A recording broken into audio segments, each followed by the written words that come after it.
Welcome to the hottest real estate topics on the planet, keeping you up to date with all the creative ways to buy and sell real estate without bank qualifying, so anyone can build real income starting today. Here is another great show with Dealmaker Bill and Pete the Rookie.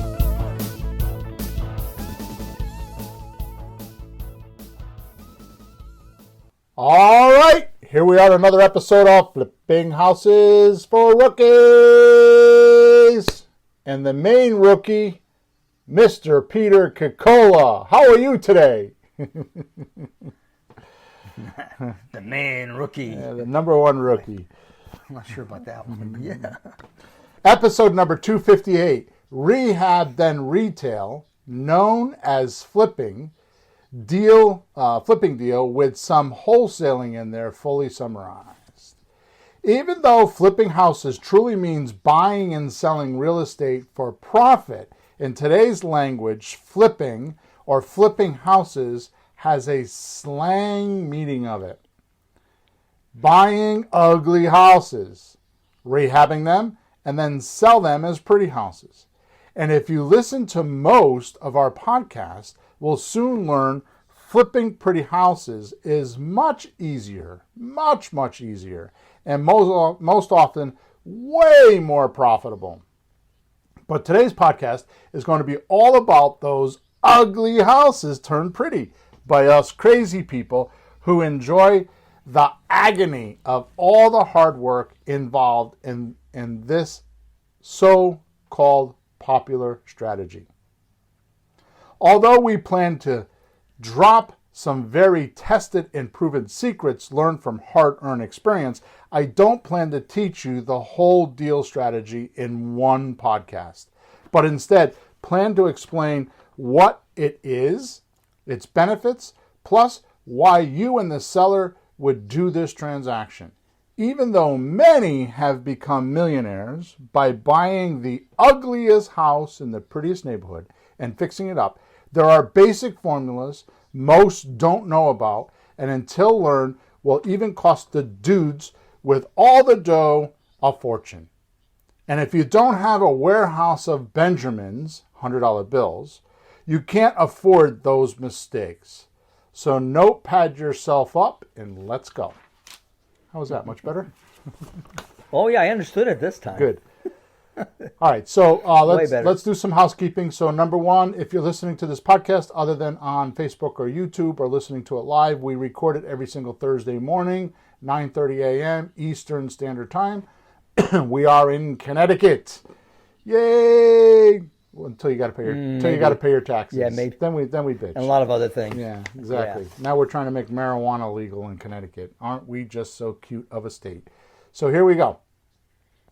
You could go to Facebook or YouTube, and you could just type in "Flipping Houses for Rookies," and in the comment section while we are recording the podcast, we're streaming, and you can ask questions or send us comments or tell us you like us, hate us, and all that kind of stuff. Whatever you want to do. There's a big screen in front of me, and I could see all that stuff right in front of me. So also, you would want to wherever you are listening to us, you should subscribe to us and like us or dislike us, whichever one you prefer, so we know you're there, and give us some feedback. And I would absolutely love it if you went and gave us a testimonial. Best place to do that is on flippinghousesforrookies.com. Top right hand side, there's a button that says testimonial, or you could do it on iTunes, you could do it on Stitcher, Google Play, wherever you are. We're on all the platforms. Okay. And then last thing is in the description, there's a link there, which I will be changing, I believe, next week. Episode number 259, I think I'll change it. But for right now, there's a quick survey. If you answer the handful of questions, you can actually get a free interview with me, a 45-minute interview. There is no selling or anything like that. It's just to help you figure out where you're going in your real estate career. Okay, it's kind of like a triage center in an emergency center, emergency room, where you kind of go in, they try to figure out what's the matter with you, and then they know what to do with you. So it's kind of the same thing with me and that interview. Okay, get all that out of the way, so I don't have to hear all the mucky mucks later on telling me that I forgot it. All right, Pete. Yeah. So I want to start off today talking about one of the biggest biggest mistake in real estate investing by far. In fact, What's that, Bill? Yeah, a little drama there. In fact, I would go out on a limb to say, over the years, this mistake has added up into the billions and billions of dollars. Here it is. Cable TV goes flipping. Okay. I was wondering where you're headed. That's where it is. Let me explain. So many watch these shows, see those fake numbers, feel they have a better taste for color and design and management skills than the actors on TV, and common sense. Then most of them feel like they can do it now. When in fact these cable watchers don't take into consideration these shows are made up with actors. They want drama and they want conflict. That's how they get engagement. That's right. Hollywood knows without the ingredients of drama and conflict, there's no engagement. They won't get good ratings. People won't watch them. So they have to knock down walls they're not supposed to knock down. I mean, I think probably the best one that I've ever seen, which I don't watch too many of them, is the guy from Vegas. He's just a drama queen with the pretty wife. Oh, I can't even watch. I can't even watch that. It's so annoying. Oh no, the water pipe broke. What are we gonna do? Cut for commercial. Yeah. Stay tuned. So what up with And these? when they come back, hey Bill, when they come back, it's always, oh, that was no problem. That was easy. We just did this and it was fine. Yeah. But it starts off like drama, and they come back, it was easy. I want to know why. Make up your I want to know mind. why they all got diva wives. That's what I want to know. Is that part of a criteria? They got to have a diva wife or what? I don't know. They seem to get divorced. Yeah. All right. More to the point. I'm done with this conversation. More to the point. After watching this type of reality TV, many decide to explore the choice of flipping houses. They do their Google research, watch online videos, read books, maybe talk to another amateur, someone that's done less than 10 houses. Possibly go to the seminar or a seminar that hypes it all up so they can sell their materials. Run to the back of the room. Sign up here, folks. You got Get 10, your credit you card. got 10 minutes. Run. The first 5 get a big discount. Run. Exactly. Run. To make the final decision, this is what they want to do to make some dough. They're going to test it out first, but they have grandiose ideas that this could replace their future income. This could allow them to be free. This could allow them to, donate to charity. This could allow them to spend more time with their kids or their family because they're going to flip houses. Yeah. Oh boy, I have to laugh at that one. It is the hardest strategy. You are not going to free up your time. You are not going to free up anything other than you might make a few pops here and there, $20,000, $30,000, $50,000. And yeah, you might fill up your checkbook, but I don't think you can do it. I mean, I know people that do. And there are those that exceed and have crews and all that kind of stuff. And they do, 100 houses a year, but they work their balls off. Oh, yeah. Because this is not a passive type of a strategy. But don't you find that people who do it like that usually have some background as construction guys? Their parents are in it. They had a store. Where they sold.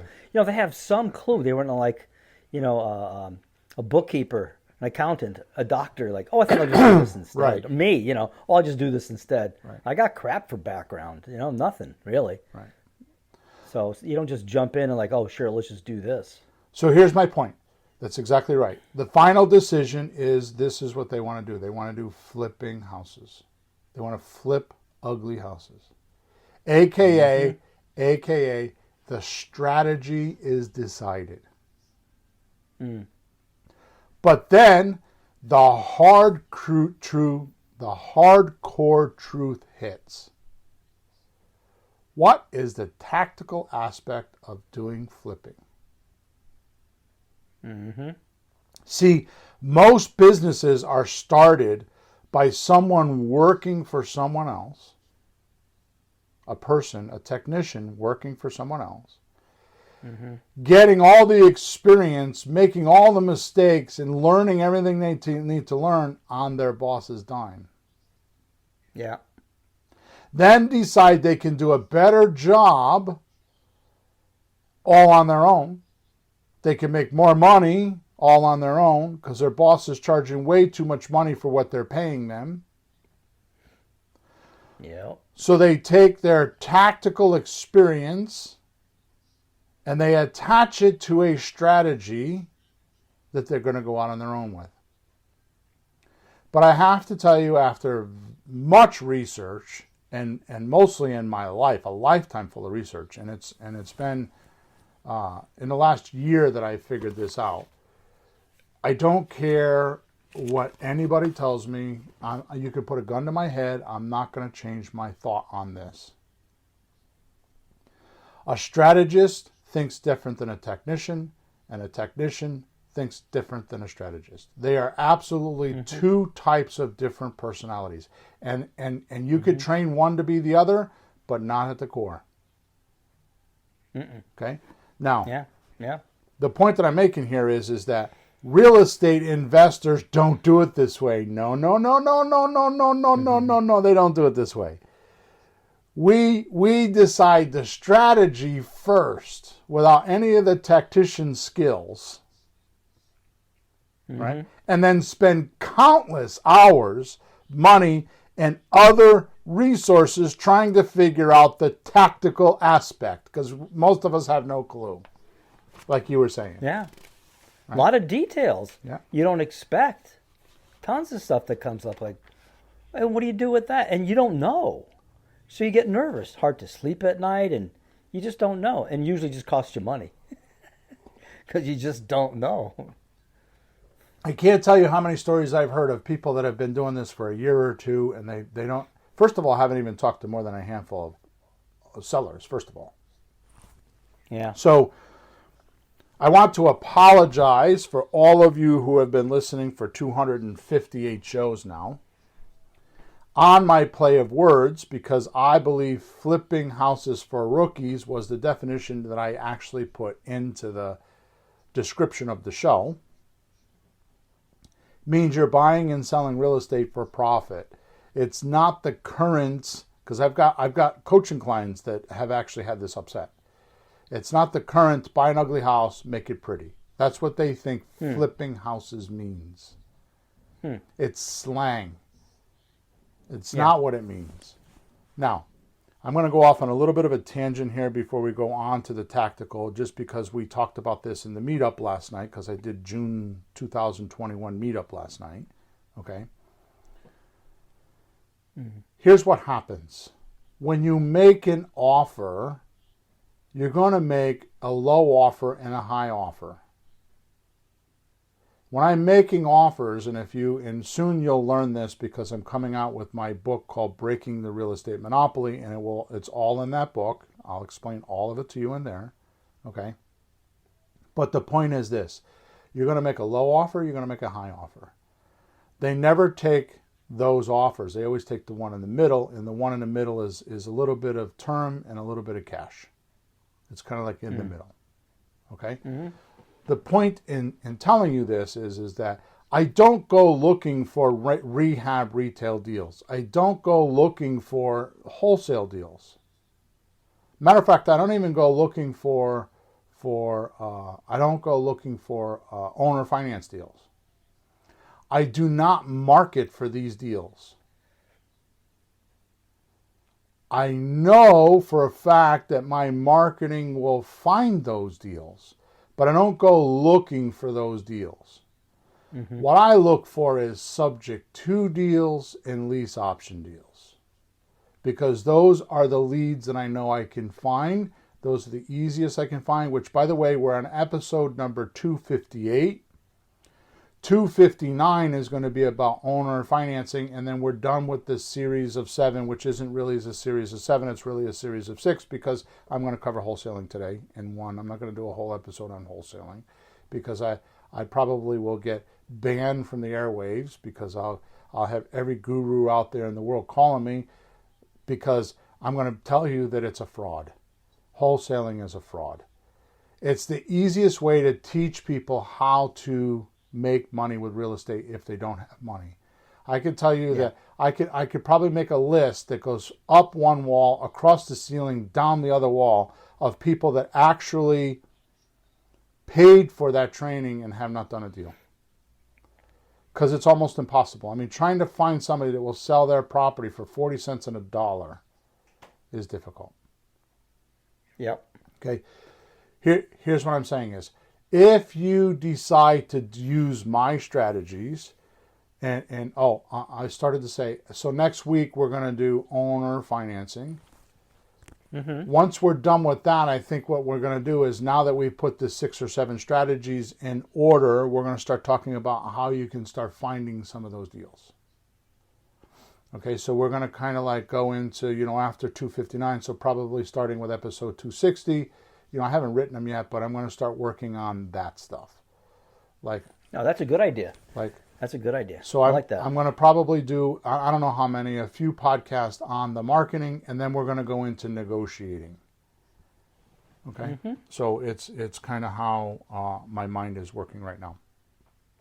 Anyways, when you do these transactions, or you go after these transactions like what I'm talking about, you are going to find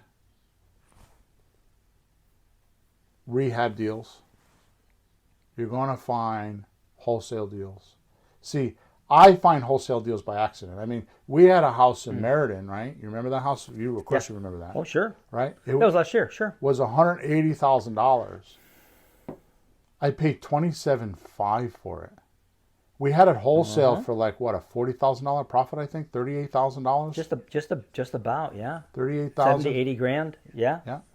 Yeah. And we said no. I said no. So we decided, and it came down to one decision. I'm calling Nelson, my old contractor. If he says yes, then we're doing it. If he says no, we'll call the guy up and we'll wholesale it. Yep. He said yes. 3 months later, we sold it. 3.5 months later, and we made $93,000. But I wasn't looking for a wholesale deal. No. Well, what happened? You were able to buy it low. Well, I had a cloud. So it left room for wholesale. Yeah, but we should be fair. I didn't buy it that low. And then we did a title search and found out that it had a clouded title. And they needed to do a what they call a quiet title action. Quiet title action, which means that you have to go through a whole bunch of court proceedings to find out who's right and who's wrong. Once they come to the adjudication, they announce, okay, everybody has to be quiet about this title. It's done. This is the judgment. No more coming at it anymore. You're done. So quiet down. Yep. Right? Yep. All right. Good explanation. Some of the names of these things don't make sense, and no one explains it. It's just odd. Yeah. But you explain it, oh, that makes sense now. Because there's some quirky little thing that somebody came up with. Words are like that. So, no, that was good, because that's an oddball otherwise. Yeah. But, yeah, because of that, it would have been a lot more money, but that drove the price down, right? Because it was just such a problem. And that could have cost a lot of money. And me being who I am, and I feel like I'm bragging when I'm saying this, but I'm just kind of giving you the reality of what happened. I had a plan in the back of my head. I needed to sell my attorney on it.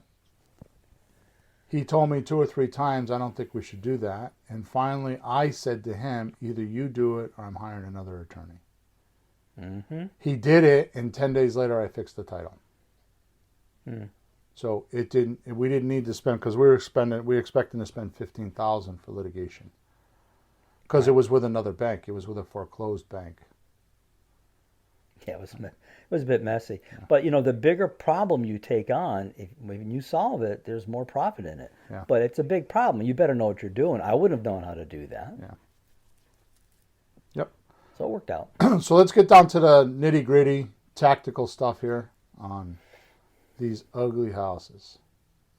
So first, just to keep format of the last other 5 podcasts, first, what is rehab retail? Simply put, it is finding and buying ugly houses that need often major repairs. I'm not talking about cosmetic repairs like painting carpet that a normal homeowner could do. What I'm talking about is major repairs, which brings me to these 2 terms that I use all the time, and I think I'm the only one that has ever distinguished the difference between these 2, because they seem synonymous. In other words, they seem like they're the same word, just used in different ways, but they're not in my mind. So one is rehab and the other is remodel. So a rehab to me means you're removing and replacing. So you remove and replace the kitchen cabinets or the kitchen, appliances or the kitchen floor. You remove and replace the bathroom guts, like the vanity and the maybe even the tile or a bathtub or a shower. You remove and replace. Okay? Yeah. You remove and replace the rugs. You remove and replace the painting, although you're not removing it, but you're doing painting. You remove and replace the garden beds, right? It's all kind of cosmetic stuff. Okay? Yes, any one of those at any one time a person might do in their house, like change one thing. Right. But you're changing a lot of them in this type of thing, so it's more work. But it's not that unusual to change the sink, to change the cabinets. Right. Not crazy. It's a lot at once, though. All of it. Yeah. So you remove and replace a furnace. You remove and replace a roof. Whatever it is. Okay. Hot water heater. Okay. Remodeling is along the line of changing floor plan, reconfiguration. Now, the way you tell the difference between the 2 very quickly is remodeling does not need permits. I'm sorry, rehab does not need permits. Remodeling needs permits. So what happens is when you're doing rehab, often it's one contractor. Occasionally you'll call in an electrician. Occasionally you'll call in a plumber. But if you have a good rehabber, they usually do that stuff themselves. I know this because I've been to the town hall. I've been in violation. Picture that, Peter. Me pushing the limits and actually being in violation. I've been in violation because I had a contractor try to charge me extra work for work that he was supposed to do already, and we settled. He wanted like $4,000, and I gave him like $1,000 because that's what I felt he owed, to only turn me into the city saying that I did the whole job without permits. And at the end of the day, what I did was fortunate. For one of the good things about being in a liberal state like Connecticut is I was able to just go online and for $225 apply for my contractor's license, and I represented myself in the building department. To only find out the guy looked over, his head was down looking at the paperwork. He looked over the top of his glasses and he said, "You got your own license?" I said, "Yeah." He says, "They're easy to get, aren't they?" Yeah. He knew. So in other words, he knew I was not just going to lay down and play dead, right? Anyways, I filled out the entire application telling him all the work that we did. I did a $40,000 renovation in his house. Yeah. And he looked at me and he said to me, because I was prepared, I had added up from my folder jacket, because realized the job is done now, so he's trying to catch me on a violation because the contractor did the job, right? So at the end of the day, what ended up happening was I added up all of my materials. And it was like $16,000 or I don't know, $18,000, whatever the number was. And I was prepared to pay the permit fees because the permit fees are based on the cost of the job.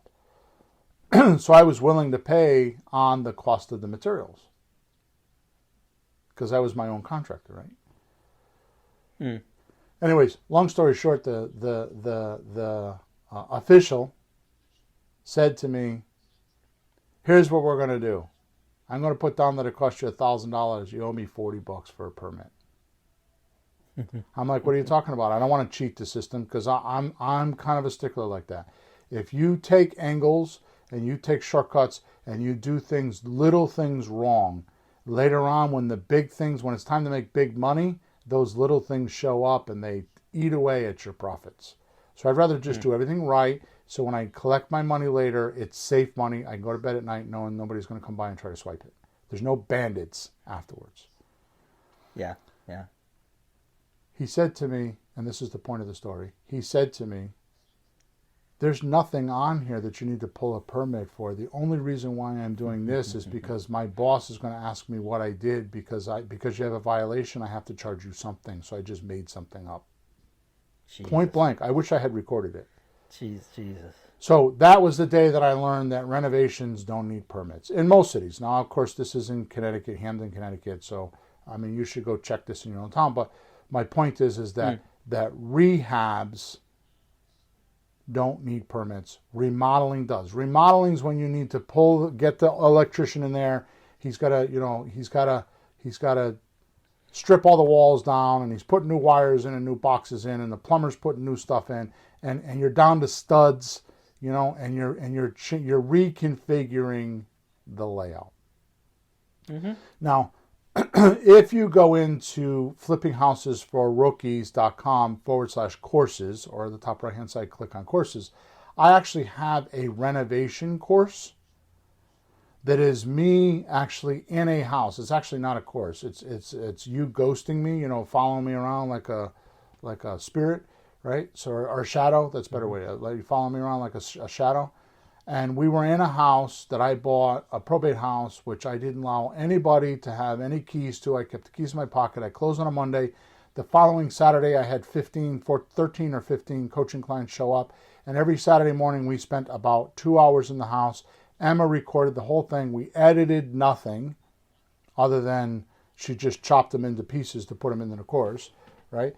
And we were in that house. So what I did is I walked through the house the first Saturday. I did the scope of work. I showed everybody what I saw, what I was looking at. We talked about it. We had discussion.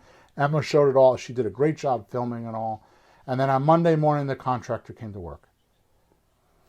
He worked all week. The following Saturday, we showed up and we went over what happened during the week and what problems and what questions the contractor had. And we did that for 5 Saturdays till the house was renovated. And in the end, I actually, as a bonus, had the realtor come in and actually list the property. And we interviewed the realtor. We watched, the whole group was there while I did it. Did in front of the entire group. Okay. So if you want to go check that out, that's fine. But here's what I'm going to tell you in a passing sentence without having to answer a bunch of questions, I hope. But here's the basis of what I do. After doing many renovations, I have realized, and if I'm doing this in the Northeast and you're in the Midwest or you're somewhere else, these numbers should work because I'm probably higher than most of the rest of the country because we're right outside of New York.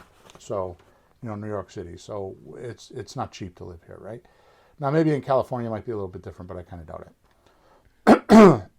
I realized that my average rehab is about $25 per square foot. When I'm looking at properties, I do not make a list of what it needs for repairs. Before I even walk in the house, I just want to know the square footage. And when I'm walking around the house, I'm deciding, is it $10 a square foot, $15, $20, $25, $30, or $35 a square foot? And it really depends on how much stuff I need to do. The average renovation, if you're gonna buy a house and you're gonna renovate it and you're gonna do like bathrooms and a kitchen, floors, paint, common stuff, it's $25 a square foot. $35 a square foot is more like you're doing a roof, a furnace, heating, you're doing all that kind of stuff. It tends to be more like $35 a square foot because furnaces are, furnace and boilers are $6,000, $7,000, $8,000, they change the numbers. So I use standard on every house I look at, $25 a square foot. So if you're online looking at properties and you're on the MLS, all I ever did, which I used to do this a lot, is I used to go on the MLS and I would put in 3 or 4 offers a day. I would just look at the houses, pictures online, and I would use $25 a square foot, and I would use the Mayo formula, which we're going to go over in a couple minutes. Okay?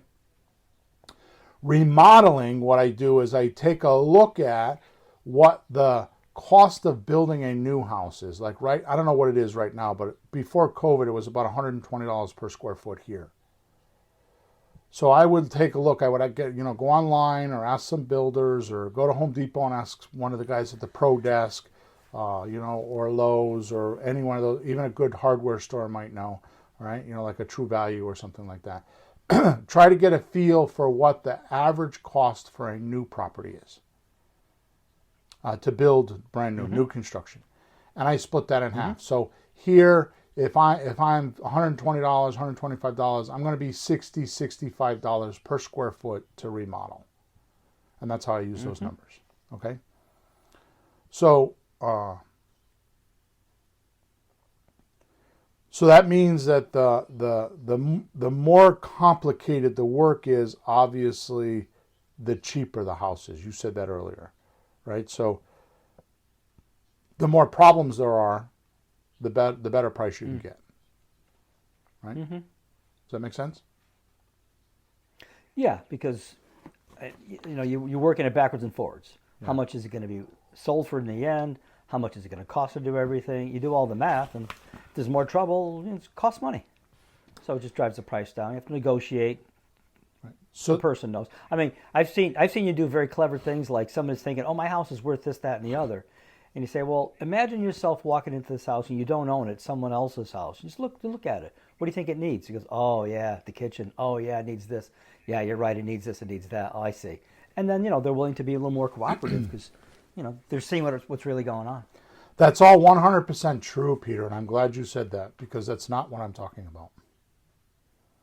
So that's 100% true. It is absolutely, totally true. But I found what happens is the more work it needs, the less amount of people in your area that have the talent to do it. Somebody like me somebody like me could come in and I could build a whole brand new house if I want. Right? I've taken roofs off of houses and built second floors on them. You know what I mean? I've done all kinds of. I've poured concrete floors in basements, and I've put jacked houses up. I had a house that was structurally damaged, and I jacked it up from the inside, and we re-engineered it and put it all back together. How many people in your area can do that kind of stuff?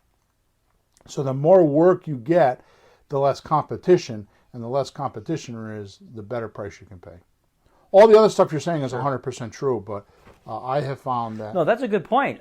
That's a good point. What I think of when I think of you, I think of the things like the clouded title. Yeah. Some of the legal things, some of the town won't let you do this, and legally you can't do that, all that kind of stuff that even the people we've talked to, like on a wholesale, they'll say, "Oh, I don't think I want this, it's got this, it's got that." And they don't know how to fix it. And you'll just I'll figure it out. Remember Diane in the coaching? That's the part that I think you. Remember Diane in the coaching group? She bought a house one time in Fairfield, or I think in Westbrook or Westport. Way down the rich part of Connecticut. Fairfield County, right? So here's the point. Near New York, she puts a deposit on this house. I don't want to go into it because we're running out of time, but she puts up deposit on this house. She goes and does an inspection and comes back and she's like, "I canceled the contract." I'm like, "What are you talking about?" She's like, "The seller, no, the person the bank owned it, and the person they foreclosed on was pissed off at the bank. So they took a chainsaw and went upstairs in the attic and cut all the beams, and then went downstairs in the basement and cut all the floor beams. They just took a chainsaw and went right down it." And she's like, "It's one good snowstorm and that it's just toothpicks. It falls down." I'm like, "Oh my God. Call the bank up and tell them you're not canceling the contract." "What do you mean? If you don't want that house, I do." Because who's going to fix that? The bank can't sell it to just any Tom, Dick, and Harry. She made something like $290,000 off that house. We fixed it. You found a way to fix it. I fixed it. I didn't do it. I was there once. I looked at it and I told her this is what I would do, and they did it. Yeah. So, anyways, fix the house. Yeah, so yeah, point well taken. Whether it's construction, structural, or whether it's like legal things that you figure out, there's not many people who know how to do that tougher stuff. So there's less people, less competition, so that drives the price as well. Yep. Good point. All right, so now comes the most, what most people don't think about. Okay, especially when you're new. How about all the closing costs to buy, hold, and the closing costs to sell? The TV show doesn't show that, right? Are you construction savvy, like we were talking about? Can you handle those unforeseen problems when they open up those walls and something's there you didn't know about? Yeah, just before they cut the commercial, those things. Yeah. If not, maybe you decide, so you buy this property and it's too much work and you decide you're going to wholesale it. Right? Which simply means you're going to buy for less money than anybody else, right? If you can. Right. So, I don't know what the hell I wrote here. I'm sorry for stumbling around. Maybe you decide to wholesale it, which simply means you buy for less than Mayo. Right? Yeah. So Mayo is maximum allowable offer. This is the formula that most people don't know. And I know this because I've had wholesalers call me and I ask them if they use Mayo and they say use what? They don't know this. This is not as common as you think. Unless you're a seminar junkie, you don't know this. Okay? So Mayo is maximum allowable offer. It's an acronym, which means you take the fixed up value or the pretty house value, which is the ARV, after renovated value, is also the fixed up or the pretty house value, times 70% minus the repairs. That's the most you can pay. So you don't start your negotiating with Mayo, you start below it, right? Now with wholesale, you need to deduct your assignment fee from that number. So let's say your Mayo is $50,000, right? You would deduct your wholesale fee, which is often $5,000 or $10,000, depending on, you're not going to deduct $10,000 on a $100,000 or $130,000 house. Maybe on a $200,000 or $250,000 house, but most of the time it's $5,000, right?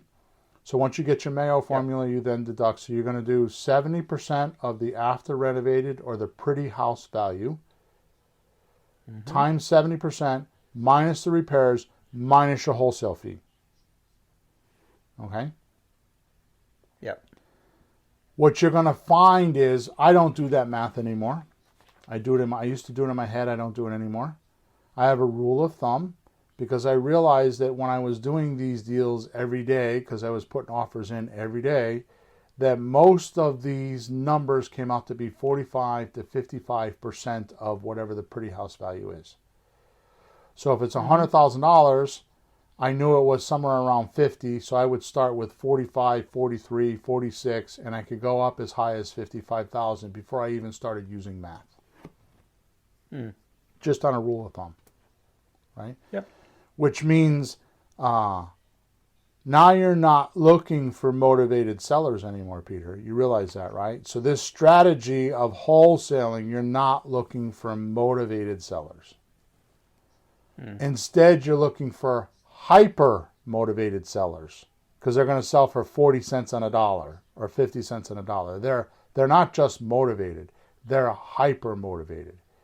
They're at the peak of their motivation. So that's like a needle in a haystack these days, because especially when the market is up and the prices are high and they're getting offers thrown at them left, right, and center, you're not going to have people offering them 50 and 60 cents on a dollar. We have a guy in our coaching group. His name is Brad. He's from Texas. He pays as much as 70 and 80% on wholesale deals. Okay? And I would never do that, but he's got a nice little niche because he's got some hedge fund guys that are paying that. And what he did which was extremely brilliant. We interviewed him on some podcast ago, which was extremely brilliant, is he went to find his buyers. He found it by accident, but he found his buyers, and he started asking questions, and he reverse engineered what they're willing to pay, these hedge fund guys. And he went out and started looking for houses that fit their criteria and started selling them houses. Now he does 7 or 8 deals a month. Okay, That's crazy. it was smart. That's real good. Okay, so let's talk about why I use this strategy, and it's really today's punchline, this podcast punchline. So I want you to pay attention to this part. This is the point that I'd like to get across most in this podcast, because even though I do a lot of renovations, you know that. You even made a comment to me some years ago, like, we teach all this creative real estate. How come you're doing, like, all we do is rehabs? Because what you'll find in history, or in my life anyways, I'm not saying it's everybody else's, depending on the environment. Like the other day, you just said to me last week, you said to me, I never really got options. But the environment, the way it is, I get it now. So the 7 strategies don't always work in every economy. I mean, you'll fall into deals, but they won't be your first foot forward, right? So what you'll realize is as the environment changes, the 7 strategies, some of them will be salient and some won't, right? So when you were asking about doing creative deals, it just so happened that there was a lot of I think this was that's back when we were with Ann. There was a bunch of foreclosures that had just hit the market, and there were just deals left, right, and center, and I was just buying them. I was using hard money, we were flipping them, and I was working my ass off. But that's how I had to make money at that time. Now, it's more like owner financing and subject to deals. Subject to? Yeah. Right? We're doing those. But that's what's great about the strategies you have. People make this one mistake.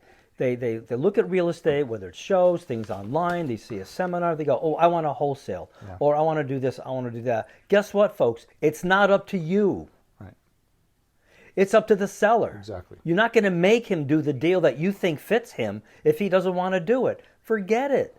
But having the 7 strategies, you can try one that you think would work, and if he says yes, fine. If not, you use the other one, but you'll have maybe 1 or 2 or 3 ways you could do it. Right. And if the economy goes this way or that way, just change the strategy. So you keep making money no matter what the environment is. Our trick is to try to figure what's going on and what fits the current scene. Right. So we're not like one-trick ponies. That's the thing, not one-trick ponies. Desiree said, don't yell at us, Pete. That's my rant for today. All right. So, Desiree, some people need to be yelled at. We've been in houses with somebody from the meetings. Can I go with you tomorrow to look at that house? Oh, yeah, sure. Come along. Remember, there was a couple. We showed them a house. And they're like, oh, this is great. I sure would love to renovate this and make all that money. It's like, okay, well, do you have money to buy it? No. Do you have any contractors? No. Do you have a lawyer? They had nothing to do rehabs. They had the dream. No money, no lawyers, no contractors. That's exactly what I was talking about. Nothing. They had this strategy. They didn't know the tactical part of it. They had nothing. So right. Learn how to do what Bill's talking about. Just a lease option, slot deal. Get some of those going. And if you bang into a rehab, then go for it maybe. That's fine, but learn all the strategies. Use what works. You actually might buy something this way. Right. All right, so let's keep going because we're running out of time. So the Mayo formula, and this is what I want to get across, because actually the simple things I look back at and I think to myself, why did it take me so long to figure that out? It was so obvious, but you can't see the obvious. So here's the obvious. The Mayo formula isn't really the Mayo formula for ugly houses. And when we get into this business, especially if you listen to Ron LeGrand, you think the Mayo formula is just for ugly houses. Right. It's maximum allowable offer, right? Mm-hmm. What I figured out, and many others, because when I started talking around, they had the same thing happen to me. This is actually a common thing in this industry, is you go a couple of years buying houses before you have this epiphany. The Mayo formula is actually a cash formula. When you're using cash, you use the math of a Mayo formula, because there's 30% of all kinds of things like your profits and miscellaneous mistakes and closing cost and holding cost is in that 30% because it's times 70%. So that 30% includes your profit and all the other stuff. Yep. Right? And it's proportional to how much you got to pay. If you're buying a $500,000 house, 30% is a big number because the taxes are bigger, the hard money, all that stuff is more. The heat, the electricity, the closing costs, the realtor fees, everything. Right. Okay, so the Mayo formula is also called the cash formula. So if a seller wants cash, I use this formula, the Mayo formula. So even on pretty houses, I do 70% of the comparable pretty houses. And if it needs repairs, I subtract that. Plus $5,000 for a wholesale fee. But if it's pretty, and it doesn't need repairs, I just subtract I just do the 70% and I just subtract, I usually do $5,000 just because every house needs repairs. So I'll do $5,000. Yeah. So I'll do on a pretty house that doesn't technically need repairs, I'll do 70% minus $5,000, and then sometimes I'll do $5,000 if I want to wholesale. Yeah. But on a pretty house, you could buy a house at 70 cents on a dollar and be at Mayo and pay cash for it. And most don't think that, right? Yeah. You think Well, it's it's just funny. It's for the ugly. same formula. Well, it's the same formula. It's just minus repairs. It's zero. Right. You know, if there's no repairs, it's zero, and that's your number. Because you still have, like you said, you have holding costs, you have closing costs, you have all that stuff, all the work you got to do to buy it, sell it, and all that, and then you still need your profit, and it's in that 30%. By the way, 15% of that would be closing costs and all that stuff for the seller, anyways. So to me, it's only 15% that you're really kind of dealing with as that real profit margin or something like that, because 15 Now, goes anyhow. I want to add this in here. I don't want to talk about this, but I just want to bring this up. The 30% does not cover hard money cost. Oh. I mean, think about it. If you're paying 12% and 3 or 4 points, that's a lot of money. Like let's just say that it's a $200,000 house, right? 200,000. Yeah. Right? Times 12%. That's 24,000 for the year plus 6,000 for the fees. You know, if it's 3%. The points. The points. That's $30,000, right? So if you take 30,000, right, and you divide that into 200,000, right? That puts you at what? Let me do that again. 30,000. Is that 7%? That's what I was thinking. Yeah. You know, I haven't thought about that, because you when we do houses, if we're doing them together, you're doing all the private money collecting. Right. But that's just if you have your own money to put in, then that the formula. More or less, paying cash. Yeah. Wow.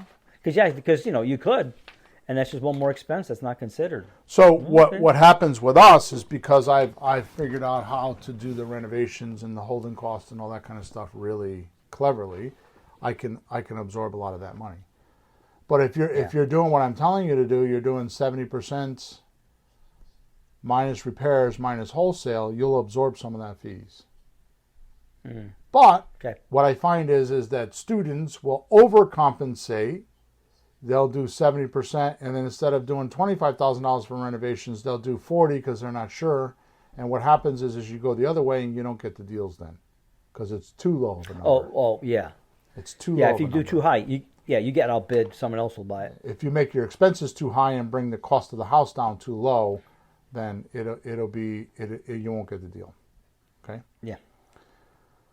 So now, watch this. If I use this as a comparable offer, which is the only reason why I use this number, I can make my terms offer that is always higher. So every seller wants cash. Until they hear your low number, they're not listening to you. Right? So you start there, shock them. I call it the cold ice water dip. You shock them. What do you mean you're going to give me $110,000 for my $250,000 house? No way. I can't take that. That's the shock. Then move up to see if the seller will take monthly payments. You say to them, well, I could pay you $240,000 if you're willing to take monthly payments. Right? It's a comparative or comparable offer. So I give the cash offer always as a starting point to make my terms offer. So I can shock them and say, because otherwise, what is the seller going to think? They're going to think, oh, I'm asking $200,000. Why would I want to take $1,500 a month when I can get $200,000? Until you say to them, well, I'm not going to give you $200,000. I'm only going to give you $110,000. Oh, I'm not going to get $200,000. Yeah. Now they're like, so what was that other deal? $1,500 a month. How much can I get then? See, it's just a negotiating point. Okay. Yep. But now, here's what happens. Believe it or not, I make every offer this way. And you will get people. I just heard last night on the meetup, one of the guys was talking about a subject to deal, and he offered, I think, $40,000 or $50,000 more money than cash, and she took the cash number. So he's buying like a $250,000 house for like $99,000. Yep. So believe it or not, you will get rehab retail deals along with those wholesale deals and other deals that go along with it, just by virtue of giving the offers the way I'm talking about. You just use the cash offer as your low number as a starting point, so that when you give the higher number for the other, subject to or lease options or slot deals or whatever you're going to do, you're the hero. But by virtue of giving these, I'm saying it for the third time, virtue of giving these offers, these cash offers, multiple times on every deal, somebody will say yes at some point, and you rob a house. I've seen people do that. We've done it, but I've seen your students do it, coaching students. And they're a little bit shocked. They weren't expecting it. Right. But it's such a good number that even if you're not too experienced, it'll work out, especially with a little bit of guidance from you or whoever. So it works out. And you make a good point. And it brings out greed glands for your private money guys. Right? All right. So we gotta really hunk along here. So more importantly, what happens is if you're a wholesaler, you're a one-trick pony. You got your number, that's it. That's why Brad is in my coaching group, because he doesn't want to be a one-trick pony. This way, once you give them the cold ice water dip, the shock, you now have 2 or 3 other offers you can give them that are much better and they can consider. You're not just a one-trick pony anymore. You get a way better chance of getting deals this way. Okay. Hello? Good. So now let's end off with what are the benefits to you and the seller. So starting with the seller, I'm just going to rattle them off. There's not much to explain here, so we can kind of get out of here. So obviously the seller gets all cash. This is a big one, Pete. This is a big one because I hear this all the time, and almost every cash deal I hear. Every cash deal I do, I hear this. What's that? They're done with it. I just want to move on. Oh, yeah. I don't want to be attached to it. See, if they feel like if they have terms or subject to, they're still attached to it. They're like, nope, I'm done with it. I want. You can offer them more money. Yep. More money, but they're like, nope, don't want it. I want to get out of here. Like, but it's more money. Like, nope, okay, fine. I want to be done with it. That's what I hear. They're just tired of it. Right. It's the emotional part of it, but that's valid. Yep. It's totally valid. They don't want it. They don't want it. So the other benefit is there's no repairs. You buy it as is. More importantly, there's no inspections. There's no bank qualifying or hoops to jump through with your buyer, because that's usually a big problem, because the bank will dictate, especially FHA, will dictate repairs. Right? It's a quick sale. And buyers find them easier when they're ugly houses, so they tend to have more buyers because the house is ugly and people are finding it, especially if it's vacant and ugly. Because nowadays software can figure out what's vacant and what's ugly. And they make lists for that. Yeah. Okay, so what are the benefits to the seller? Obviously, they're easier to find. They get big checks. If they can stick it out through the 3 or 4 or 6 months or whatever it is, they get a big check. right? So they like, it's like you always say, you know, you work Monday through Friday, you get paid on Friday. Oh, well, not here. And then you work 4 Fridays in a month, you don't get paid. So you're stacking up your paycheck. It's no different than if you worked your regular job and didn't take a pay for 3 months and all of a sudden got a big check. It's the same thing. Yeah. Takes a little bit of patience and skin. Okay. So so you get big checks. You also get, and this is a big one because I hear a lot of this, especially from women, it's the satisfaction. Am I saying that right? Satisfaction? Satisfaction, thank you. Satisfaction of creating. They like to create. They like to do the colors and the, you know, all the different things. It's satisfying. So in the beginning, that's what's fun, is you're creating. It's fun to do a rehab. I can't tell you how many students I'll try to persuade them from doing a rehab, and they're like, no, I just want to do it. Even you did that. I went through that with you. You know, you go through 2 or 3 or 4 of them, and then you just finally like, I had enough. You know, the creating goes away because it ends up being the same thing. It's the same colors, the same appliances. There's not much to choose from when you're doing multiple deals. It's good the first few when you're in the beginning, and it's fun and exciting, but that only lasts for a handful of them, right? Yeah, don't get too excited. You're gonna spend too much. Right. Take it easy. If the math is on if the math, and this is a benefit, if the math on the deal is right, you'll just attract money.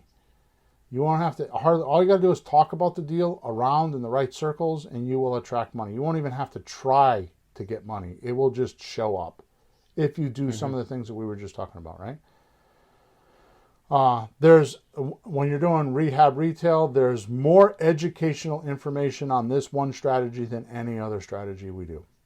So education material is plentiful. In fact, it's too much and you get drowned out by it.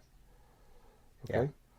And it's more real to those around you that are kind of mocking you about how you're going to do real estate or make a living. When you're you know, people know you by your stuff. You know what I mean? If you got a crappy car and you dress like a hobo, that's how they know you. But if you got a nice car and a nice house, that's how they know you, which is a little bit of a misnomer, because just because you have a nice car and you have nice clothes doesn't mean that you're wealthy or something like that. And I see so many people try to put that front up. You know, I strongly, even more strongly advise that person who thinks that because somebody drives a Cadillac or a Porsche or a BMW that they're wealthy, or because they got a 5,000 square foot house up on the hill that they're wealthy. You should go read the book, The Millionaire Next Door. Yep. It is a phenomenal book. It is an altering change to your ego. Because the millionaire next door are guys like in my neighborhood that live in a ranch. They got a nice house. It's really neat, nice. And I grew up next door to one. That's why my mother and father were as poor as hell. They still are. And next door there was a guy and his wife that lived there with one child, and he worked as an executive in some copy machine place, and she was some RN, and they were multimillionaires, and they lived next door to us in a freaking $100,000 house at the time. And they had nice cars, and they had a nice lawn, and he didn't work, and he was into sports. It's the millionaire next door. The real money guys hide. The ones that are doing show and tell don't have money. They got a lot of payments, and they think they're showing everybody else that they have money when they don't. So read the book. A lot of bills. The Millionaire Next Door. Okay. All right. Good. So that's it. We got to get out of here. We're 3 minutes past an hour, and that's the way it is. If, like I said, you want to know about rehab and retail, I have a course. It's called the Renovation Course. There is also, which is not part of the Renovation Course, another course. And these are very inexpensive courses too, by the way. They're like not very expensive at all. They're just there to help my coaching clients, is why I made them, right? There's also a course called, oh my God, I just went blank. Is the one on the scope of work? Scope of work. That's it. Thank you. Is how to make a scope of work. So if you think that you want to do this, you're going to want to make a scope of work. That's how you're going to control your contractors. That's how you're going to control the job, is to make a list of work and who's doing it. And you and I were in a house in Hamden, And we actually had Emma, my daughter, videotape us, and we stood in the middle of each room with a yellow notepad, and I went through what I saw in the room and what you saw in the room, and we made a list, and then we turned it into a scope of work, and we turned it into a rehab. Okay, so those two things, those two tools, if you really want to do rehabs, you should watch those videos. One is the renovation course, and the other one is the scope of work course. Those two tools will make you leaps and bounds above anybody else that ever thought they wanted to do a rehab. I strongly suggest, if you don't have experience in the contractor business, you go watch those two videos or those two courses, and you will be fully hatted up, and you'll have all the tools you need, especially the scope of work. The scope of work is so important. Okay? Yeah. All right, Peter. Next week, we're going to do owner financing, which is the last of our series. I'm really excited about that. Let me give you the title of it, because I'm more excited about the title than I am anything else. So next week's podcast... Did you come up with something clever? Yeah, I don't know about that. It's episode number 259. It's called Owner Financing from Sellers, Turning Houses into ATMs and Retirement Plans. Summarized. So it's going to be a cool one. Okay? With that said, and I'll be in Florida next week. When we record next week, I'll be sitting outside by the palm trees. Yes. I have to go visit my parents. Very nice. Got to go visit mom and dad. So here we go. Very nice. All right, everybody. Thank you so much for all your support. Don't forget to subscribe to our channel. Don't forget to go give us a review, whether you do it on the podcast site or the platform you're using. Put it on Facebook. Put it on YouTube. Go to our website. That's the best place to do it. Go to flippinghousesforrookies.com. And just type in testimonial, and you'll get there, or go to the top right-hand side and just click on it where it says testimonials. And please get them there. I read all of them, so I appreciate any comments. Make sure you click on the button in your chat and fill out the survey, and let's get an interview with you and me together so we can get you straightened out and get you on the right path. Okay?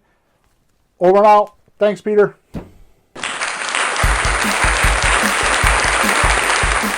Thanks for tuning in to the hottest real estate topics on the planet with Bill and Pete. If you want to continue learning how to buy and sell real estate without money or credit, head over to flippinghouses.club for some cutting-edge real estate wealth tools. Or contact us at info@flippinghouses.club.